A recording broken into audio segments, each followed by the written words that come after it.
countries such as Italy, Iran, South Korea, Spain, Germany, the United States, the United Kingdom, and China as from 18th March 2020. We have cancelled visas to visitors from those countries from today, and previously granted visas are hereby revoked. South African citizens are advised to refrain from all forms of travel to or through the European Union, the United States, United Kingdom, and other identified high-risk countries such as China, Iran, and South Korea. This is effective immediately. Government will continue to regularly issue travel alerts referring to specific cities, countries, or regions as the situation evolves based on the risk level. Any foreign national who has visited high-risk countries in the past 20 days will be denied a visa. South African citizens returning from high-risk countries will be subjected to testing and self-isolation or quarantine on return to South Africa. Travelers from medium-risk countries such as Portugal, Hong Kong, and Singapore will be required to undergo high-intensity screening. All travelers who have entered South Africa from high-risk countries since mid-February will be required to present themselves for testing. We will strengthen surveillance, screening, and testing measures at OR Tambo International Airport, Cape Town International Airport, and King Shaka International Airport. South Africa has 72 ports of entry into our country, which are through the land, sea, and airports. Of the 53 land ports, 35 will be shut down with effect from Monday, the 16th of March. 2 of the 8 seaports will be closed for passengers and crew changes. Effective immediately, all non-essential travel for all spheres of government outside of the Republic is prohibited. We further discourage all non-essential domestic travel, particularly by air, rail, taxis, and buses. Secondly, it is essential, therefore, that we minimize the risk of the spread of this virus by limiting contact amongst groups of people. While we appreciate the economic, religious, and cultural significance of social and community gatherings, the coronavirus is spread through contact between persons. As we have said before, the current circumstances require extraordinary measures to curb the spread of infections.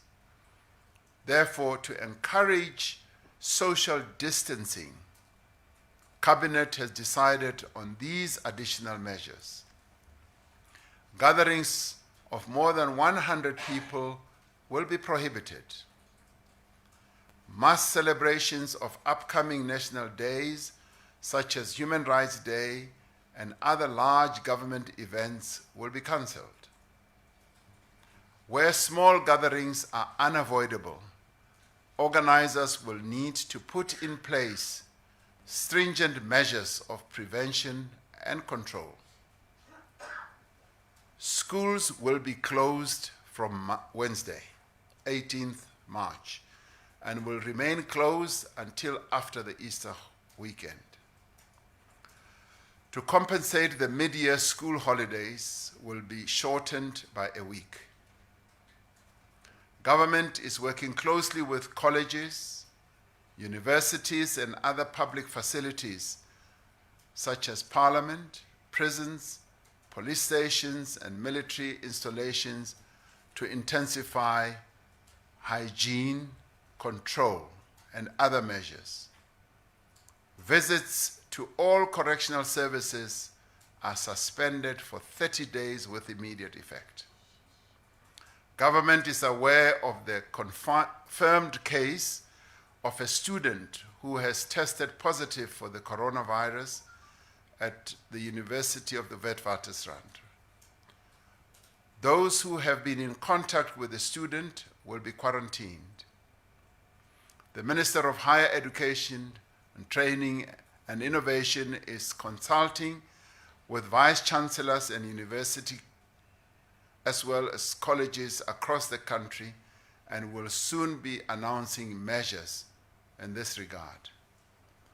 We call on all businesses, including mining, retail, banking, farming, to ensure that they take all necessary measures to intensify hygiene control. We also call on the management of shopping malls, entertainment centers, and other places frequented by large numbers of people to bolster their hygiene control. Thirdly, to further strengthen our health response, government is strengthening its surveillance and testing systems.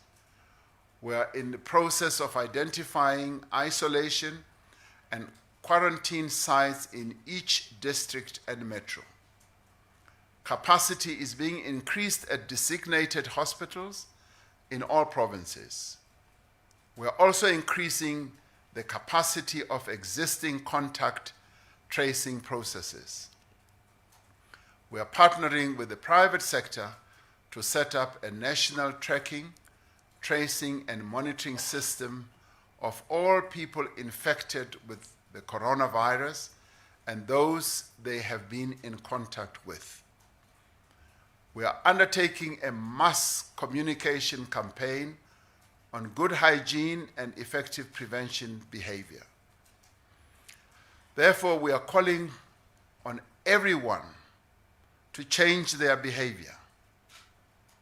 We'd like the people of our country to wash their hands frequently with soap and water or hand sanitizers for at least 20 seconds. We'd like our people to cover their nose and mouth when coughing and sneezing with a tissue or with a flexed elbow. Avoid close contact with anyone with cold or flu-like symptoms. We're calling for a change of behavior amongst all of us.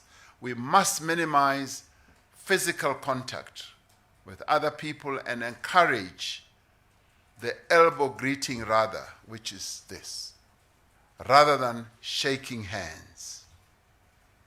Because of the severity of this virus and its rapid spreading, government will make funding available to capacitate the sectors dealing with the national response to this virus outbreak. Since the outbreak of this pandemic, our government's response has been led by the Interministerial Committee, chaired by Minister of Health, Dr. Zwelini Mkhize. We congratulate them on the outstanding work they have done. Together with their able support teams, they've been able to steer our country through this challenging and uncertain period. As part of the intensification of this effort, we have decided to establish a National Command Council, which will be chaired by the President. This National Command Council will include, amongst others, members of the Interministerial Committee and will meet 3 times a week to coordinate all aspects of our extraordinary emergency response. My fellow South Africans, in addition to the impact that this pandemic will have on health and well-being of our people and the impact it will have on the day-to-day life of our society, this coronavirus called COVID-19 will also have a significant and potentially lasting impact on our economy. In the last few weeks, we have seen a dramatic decline in economic activity in our major trading partners, a sudden drop in international tourism, and severe instability across all global markets. The anticipated effects of the decline in exports and tourist arrivals will be exacerbated by both an increase in infections and the measures we are required to take to contain the spread of the disease. This will have a potentially severe impact on production, the viability of a number of businesses, job retention, and job creation. Cabinet is therefore in the process of finalizing a comprehensive package of interventions to mitigate the expected impact of COVID-19 on our economy. This package will consist of various fiscal and other measures, and it will be concluded following consultation with business, labor, and other relevant institutions. It is clear that this disease will be extremely disruptive. Our priority must be to safeguard the health and the well-being of all South Africans, to minimize the number of infections, and to ensure all those infected get proper treatment. While we are battling a contagious virus, perhaps the greatest dangers to our country at this time are fear and ignorance.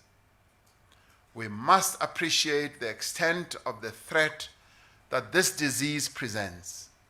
We must accept the anxiety that it causes amongst our people, but we cannot allow ourselves to be overwhelmed by fear and panic. We should stop spreading fake and unverified news and create further apprehension and alarm amongst South Africans. While we are facing a medical emergency far graver than we have experienced in recent times, we are not helpless. We have the knowledge, we have the expertise amongst us, we have the means and the resources to fight this disease. We also have partners, as in various institutions, various countries. We also have the World Health Organization working with us continuously. If we act swiftly, with purpose and collectively, we can limit the effects of the coronavirus on our people and on our country. Although we may be limiting physical contact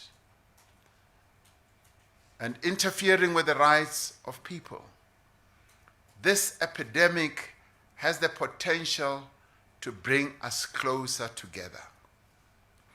We are responding as a united nation to a common threat. This national emergency demands that we cooperate, that we collaborate, and that we take common action. More than that, it requires solidarity, understanding, and compassion. Those who have resources, those who are healthy, need to assist those who are in need and who are also vulnerable. All the institutions of the state will be mobilized to lead this effort. But if we are to succeed, every company, every trade union, every non-governmental organization, university, college, school, religious group, taxi association, funeral association, stockfills, all of us will need to play our part. We thank those people who suspected that they may have been exposed to the virus for coming forward to be tested and for taking measures such as self-isolation to prevent further transmission to others. We thank the medical teams around the country who are leading our response and are putting the well-being of others ahead of the risks that they themselves could face.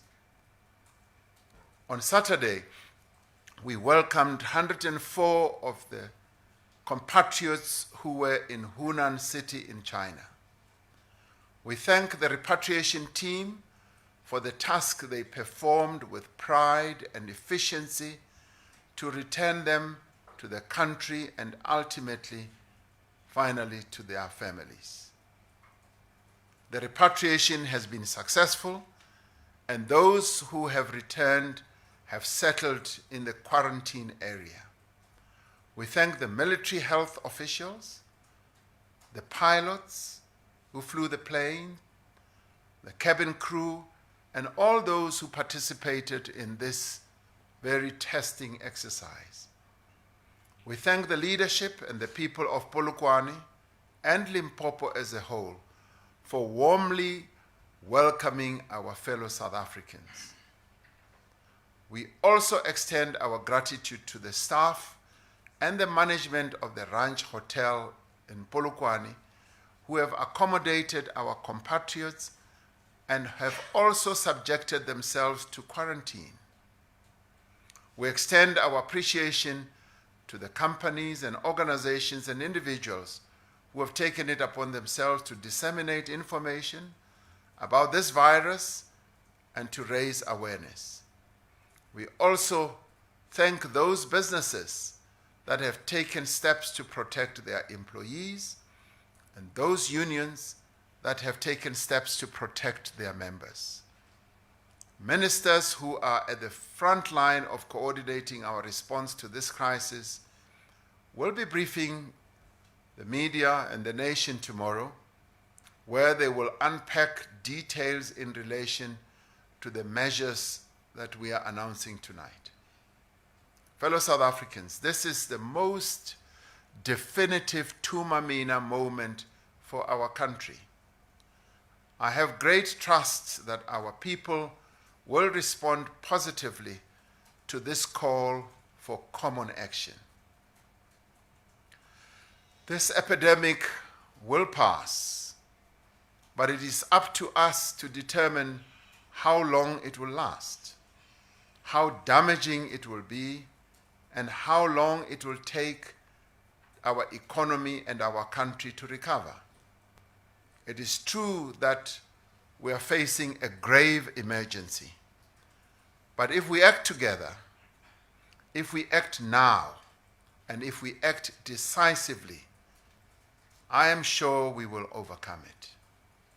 We have never been defeated by anything, event, when we are united.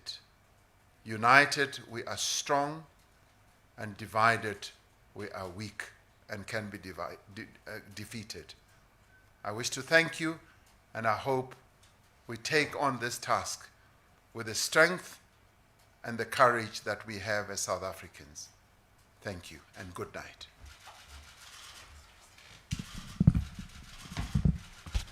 Thank you, colleagues, and thank you, President. As the President leaves, he said in the statement the ministers will further elaborate tomorrow on what His Excellency has said this evening.